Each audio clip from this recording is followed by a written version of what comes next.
বিসমিল্লাহির রহমানির রহিম। July August আন্দোলনের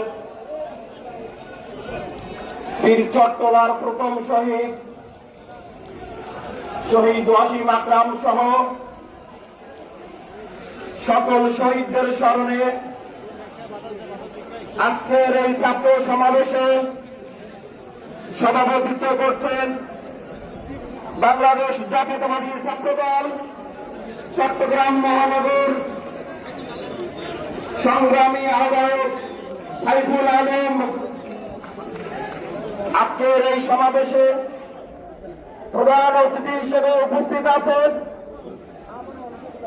জুলাই আগস্ট আন্দোলনের নিভৃতে নীরবে নেতৃত্ব দানকারী বাংলাদেশ জাতীয়তাবাদী ছাত্র দলের বিপ্লবী সাধারণ সম্পাদক নাসির উদ্দিন নাসির ভাই।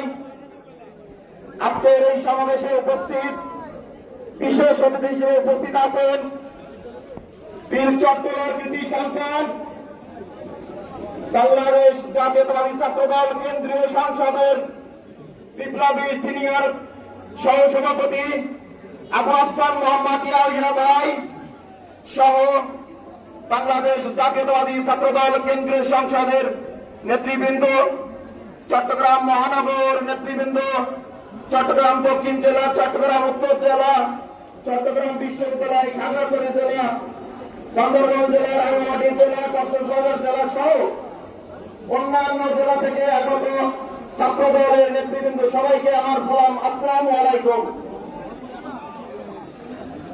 উপস্থিত নেতৃবৃন্দ, এই মাটি থেকে শহীদ রাষ্ট্রপতি জিয়াউর রহমান মহান স্বাধীনতার ঘোষণা দিয়েছিলেন। এই মাটি থেকে মহান মুক্তিযুদ্ধের সূচনা হয়েছিল। এই মাটি থেকে 24-এর গণ অভ্যুত্থানের সৌরভ ছড়িয়েছিল শহীদ ওয়াসিমের রক্তে। উপস্থিত নেতৃবৃন্দ, আমি শোকাহত নই, আমি অত্যন্ত গর্বিত এই জন্য যে আমি শহীদ ওয়াসিমের মাটিতে এসেছি। শহীদ ওয়াসিম সেই ব্যক্তি, সেই নেতা ছিলেন যিনি জুলাই আগস্টের এই গৌরবময় আন্দোলনকে মহিমান্বিত দান করেছিলেন। এই